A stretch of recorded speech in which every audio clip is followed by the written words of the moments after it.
Halo, ini adalah video yang akan menjelaskan lebih dalam mengenai unsur-unsur teks eksposisi seperti yang sudah saya janjikan pada pertemuan lalu. Nah, setelah mempelajari materi ini, kamu diharapkan mampu untuk mengidentifikasi gagasan atau opini dan fakta. Dan yang kedua, kamu diharapkan mampu memahami pola pengembangan dari suatu teks eksposisi. Itu dia, ada dua tujuan pembelajaran setelah kamu menyimak video pembelajaran hari ini. Nah, sebelum kita memulai pembelajaran hari ini, kamu silahkan berdoa masing-masing dulu ya. Dan pastikan pula kamu sudah memberi respon di Google Classroom sebagai tanda kehadiran kamu hari ini. Kita mulai dari penjelasan tentang teks eksposisi. Teks eksposisi itu adalah suatu teks yang di dalamnya itu berisi tentang bagaimana cara mengemukakan pendapat disertai fakta.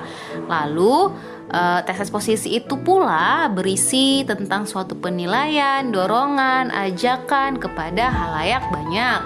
Kemudian teks eksposisi itu disajikan dalam bentuk tajuk rencana, esai, ataupun tanggapan kritis. Dan ini biasanya ada di dalam media massa atau surat kabar. Kamu bisa cek sendiri di dalam surat kabar ya. Jadi kita dapat simpulkan bahwa teks eksposisi itu adalah suatu teks yang isinya itu bertujuan untuk mengajak orang banyak, bisa juga memberi penilaian ataupun memberikan dorongan kepada orang banyak. Namun cara penyampaiannya itu menggunakan pendapat yang dibarengi dengan fakta. Nah, tadi saya sudah singgung tentang pendapat. Pendapat bisa dikatakan pula sebagai gagasan ataupun opini. Dan juga saya sudah sebutkan ada fakta di dalamnya. Lalu apa itu opini dan juga fakta? Nah, pada pertemuan lalu kamu sudah saya berikan pertanyaan untuk mencari tahu pengetahuan pertama kamu tentang gagasan atau opini dan juga fakta. Sekarang kita coba lihat kembali ya, apa itu gagasan atau opini dan juga fakta. Kita mulai dari gagasan atau opini. Gagasan atau opini merupakan ide ataupun pendapat yang berisi pernyataan berupa komentar, penilaian, saran, dorongan, dan juga bujukan.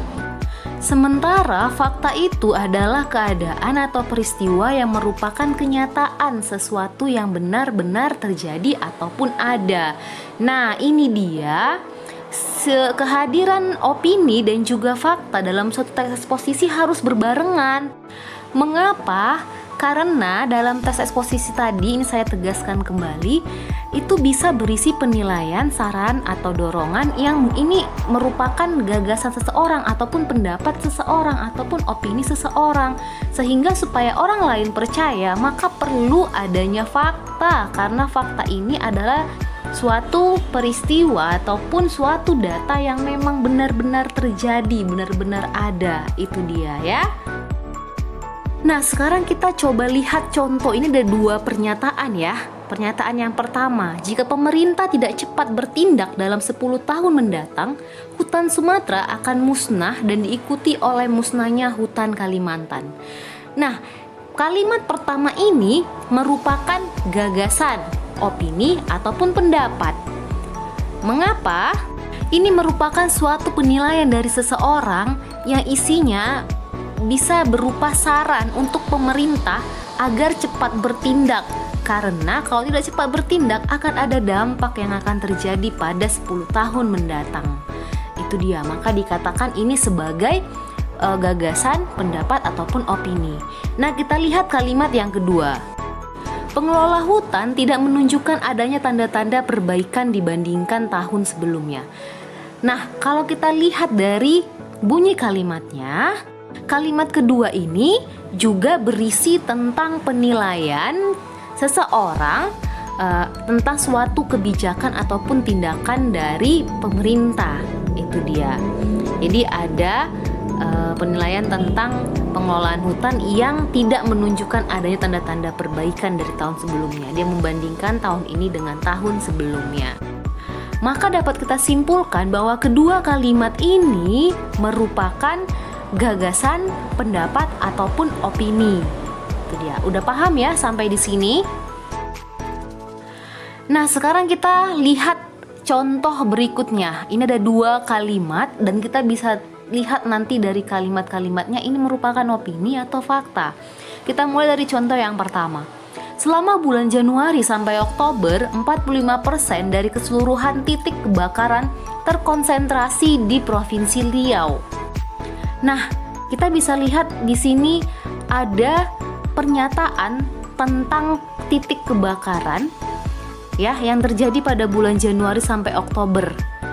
Nah, ini berarti memang ada ya terjadi kebakaran dari bulan Januari sampai Oktober, yang mana 45% dari keseluruhannya itu terkonsentrasi di Provinsi Riau. Ini merupakan data. Maka kalau sudah seperti ini termasuk ke dalam fakta. Sekarang kita lihat contoh yang kedua. Kemudian pada bulan Oktober terjadi kenaikan jumlah titik kebakaran yang cukup signifikan di Provinsi Riau, Sumatera Barat, dan Jambi. Nah, ini juga merupakan suatu kejadian yang memang terjadi pada bulan Oktober, di mana terjadi kenaikan jumlah titik kebakaran di beberapa provinsi. Maka dapat disimpulkan bahwa kedua contoh kalimat ini merupakan contoh kalimat fakta. Nah, sampai di sini sudah paham ya tentang opini dan juga fakta. Nah, sekarang kita masuk kepada pola pengembangan teks eksposisi. Yang pertama adalah pola umum khusus. Pola umum khusus ini adalah suatu ide pokok dalam teks yang ditempatkan pada awal paragraf yang kemudian diikuti oleh ide-ide penjelas. Nah, pola umum khusus ini biasa disebut dengan paragraf deduktif, di mana ide-ide penjelasnya merupakan perincian dari ide umum yang dikemukakan sebelumnya. Nah, maksudnya di sini adalah bahwa di dalam suatu paragraf, inti dari apa yang akan disampaikan dalam paragraf tersebut dituliskan oleh penulis di awal paragraf. Nah, ini yang dikatakan sebagai pola umum khusus. Selanjutnya bagian kedua, pola khusus umum. Kalau ini kebalikan dari pola umum khusus. Hal-hal yang bersifat khusus diikuti oleh uraian yang bersifat umum. Bagian terakhir dalam tes ini berfungsi sebagai simpulan atau rangkuman dari pendapat-pendapat yang dikemukakan sebelumnya. Kalau tadi di bagian pertama pola umum khusus, penulis menuliskan dulu inti dari isi paragraf tersebut di bagian awal. Tapi kalau yang bagian kedua ini, bagian khusus umum ini malah kebalikannya, penulis menuliskan inti dari isi paragraf tersebut di bagian bawah dan biasanya ini berupa kalimat simpulan. Kalimat simpulan ini biasanya ditandai dengan adanya konjungsi dengan demikian, oleh sebab itu, oleh karena itu. Nah, itu dia merupakan, kalau nanti kamu temukan paragraf yang begitu berarti dia merupakan paragraf dengan menggunakan pola pengembangan khusus umum. Nah, selanjutnya pola ilustrasi. Nah, pola ilustrasi ini maksudnya adalah dalam teks eksposisi penjelasan dari paragraf itu menggunakan ilustrasi-ilustrasi. Nah, dipilihlah bahan ilustrasi yang paling efektif dalam meyakinkan suatu kebenaran atas suatu pendapat. Ilustrasi yang digunakan ini harus konkret karena fungsinya itu untuk membuktikan suatu pendapat. Nah, yang terakhir adalah pola perbandingan. Nah, dalam pola perbandingan ini biasanya penulis menggunakan suatu perbandingan, bisa berupa benda, keadaan atau lainnya, tentukan dengan perbedaan ataupun kesamaan berdasarkan aspek tertentu. Dengan cara demikian, keyakinan pembaca atas gagasan yang kita sampaikan akan lebih kuat. Itu dia. Nah, sekarang kita coba perhatikan contoh dari paragraf ini dulu ya. Setelah dituang dari tabung bambu, cairan manis atau nira tersebut disaring, ditampung dalam tempayan, lalu direbus sampai mendidih. Dalam waktu lebih kurang 2 jam, cairan tersebut akan mengental dan berwarna coklat. Selanjutnya diturunkan dan diaduk dengan posisi miring agar menjadi dingin. Lebih kurang 20 menit cairan gula merah tersebut siap dicetak sesuai dengan bentuk yang diinginkan. Kita kaitkan dengan teks eksposisi pengertiannya tadi, lalu isi dari teks eksposisi, kemudian pola pengembangan teks eksposisi. Kira-kira teks pertama ini merupakan teks eksposisi kah atau tidak? Ya, benar.